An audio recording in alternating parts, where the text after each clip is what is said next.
Fils et du Saint-Esprit. Amen. Très chers frères du Christ, bonjour à tous. Je tiens avant tout à remercier votre curé, le révérend Père Pascal Blanqui, et toute la communauté de l'Emmanuel pour leur accueil chaleureux et pour m'avoir donné cet honneur d'être parmi vous. Fier d'être le prêtre depuis plus de 29 ans, libanais catholique de rite maronite, c'est-à-dire culture d'origine araméenne. Comme le Christ, je suis un araméen, tout en étant en même temps arabophone et francophone. Depuis 1999, je vis en France. J'ai déjà visité 1500 paroisses, écoles et monastères pour témoigner de notre vie chrétienne en Orient. Car quand les catholiques français sont au courant de ce que nous endurons à cause du Christ, ça ne peut que fortifier votre foi, surtout par notre espérance. Le 1er octobre 2022, à la fête de Sainte Thérèse de Jésus, j'ai été ordonné co-évêque pour conduire cette mission. Et cette fois-ci, au nom de toute mon église libanaise et maronite, parmi vous, je représente mon église libanaise, je vais vous parler de notre souffrance, de notre espérance. Tout d'abord, qu'est-ce que le Liban? Le Liban est un État qui a 100 ans d'existence, fondé par la France et par l'Église. C'est le plus petit pays oriental. La chère Bourgogne, c'est 2 fois et demi le Liban. Un pays de montagne, le Liban n'est pas un désert. Notre président libanais, c'est le seul président arabophone chrétien catholique. Nous sommes un peuple de 5 millions d'habitants, dont la moitié sont des chrétiens, tandis que la diaspora chrétienne libanaise dans le monde, c'est à peu près 20 millions. Le Liban, comme l'a bien compris le pape Jean-Paul II, il est plus qu'un pays, c'est un message. D'abord, message de liberté. Autour de nous, il n'y a que des dictatures. Si le Liban est le pays de la liberté en Orient, c'est grâce à l'Église. Les non-chrétiens en Orient, en général, ils croient à la prédestination de l'homme. La liberté est d'abord une valeur chrétienne. C'est le Christ qui nous a dit « Je vous dis, vous êtes mes amis car vous êtes libres. » La liberté des enfants de Dieu, le libre arbitre, c'est uniquement une éducation chrétienne. En fondant le Liban sur la liberté, c'est pour être un témoin de cette liberté dans le monde arabophone. Un musulman libanais est libre, un musulman dans le monde arabophone n'a pas la même liberté. 2, nous sommes un message de dialogue interreligieux entre 19 communautés religieuses. Les maronites, les chrétiens libanais ont osé aller vivre en convivialité avec les non-chrétiens. Ce n'est pas un choix des non-chrétiens, un choix de l'Église, car le Christ nous a dit qu'il est venu sauver toutes. Nous devons être témoins. On n'est pas chrétien pour nous-mêmes, mais pour rayonner. Nous sommes la lumière du Christ dans le monde, n'est-ce pas? Du Liban a jailli la convivialité avec les non-chrétiens. Tandis que dans notre monde arabophone, cette liberté est très menacée. Sans les chrétiens, il n'y a pas de dialogue. C'est-à-dire que les non-chrétiens livrés à eux-mêmes ne peuvent pas faire un dialogue et être en paix. Ce sera la guerre continuelle. Parce que les chrétiens dans le monde arabophone sont devenus minoritaires, on remarque les murs. Les murs entre nos chrétiens, tant en Irak entre chiites et sunnites, tant en Turquie entre Turcs et Kurdes, tant en Israël-Palestine entre juifs et musulmans, et bientôt peut-être entre Turcs et Perses, entre sunnites et alaouites, etc. Je veux dire de Christ, parce que le Liban porte ses valeurs extraordinaires, on est depuis 50 ans menacé. On veut détruire ce pays qui n'existe pas sans le concours de la France. J'avais 7 ans quand au Liban la guerre éclata. Cette guerre qui continue jusqu'à maintenant. Parce que par la guerre, on n'a pas pu venir à bout du Liban. Maintenant, on est détruit d'une autre manière. Je venais de Christ, je pouvais mourir martyr au Liban. J'ai vu mes confrères prêtres, j'ai vu mes amis et mes cousins qui ont donné leur vie pour le Liban et pour le Christ. Si je reste en vie pour porter leur témoignage afin que le sacrifice ne soit pas en vain. Nos dirigeants libanais actuels sont les anciens criminels de guerre qui ont volé tout l'argent pour construire le pays et sont les collabos des occupants du Liban, anciennement collabos des 2 pays voisins qui nous ont envahis. Aujourd'hui toujours, ils sont des collaborateurs du régime actuel qui occupe le Liban. Si la France, en 1940-44, n'a pas pu se libérer seule, nous sommes incapables, comme Libanais, de se libérer, surtout en présence de nos collabos, qui détiennent l'État en otage. Au Liban, il n'y a pas d'infrastructure. L'État est presque inexistant. Nous avons 1 heure par jour d'électricité. 3 heures chaque 3 jours, l'eau vient à nos maisons et on remplit nos citernes. Il n'y a pas de médicaments. Quand je vais au Liban, j'apporte avec moi 2 valises au moins de médicaments. Un pays sans le lait d'enfant. Les Libanais ne font plus beaucoup d'enfants. Pays de 2,5 millions de réfugiés palestiniens, syriens et irakiens. Un pays où la monnaie a été détruite.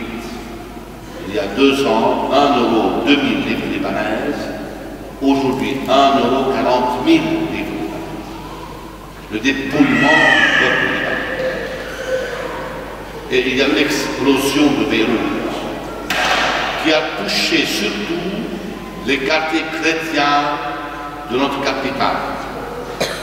2 secondes étaient suffisantes pour détruire et démolir 500 000 maisons chrétiennes, 120 écoles catholiques, 500 églises, 400 sociétés chrétiennes, 10 hôpitaux chrétiens en plus de 7 000 handicapés à Kouja.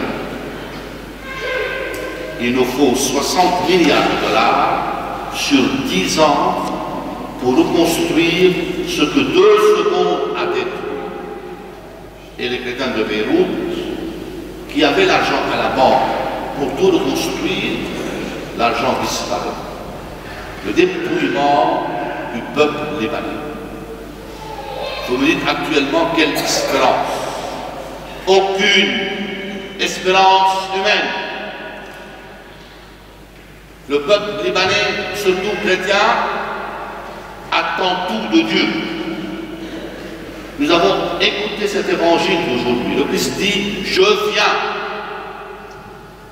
Quand le soleil ne donne plus de lumière, quand les étoiles du ciel tombent, quand il n'y a plus d'espérance, je viens vous sauver, je suis là. L'homme n'est pas livré à lui-même, le Christ est notre sauveur. Première espérance, nous, le reste du peuple libanais, qui ose encore lutter contre les puissants de ce monde, car le Christ est avec nous. Nous sommes conscients de la force maléfique du diable qui veut détruire notre pays et on ne veut pas qu'il réussisse. On continue à lutter.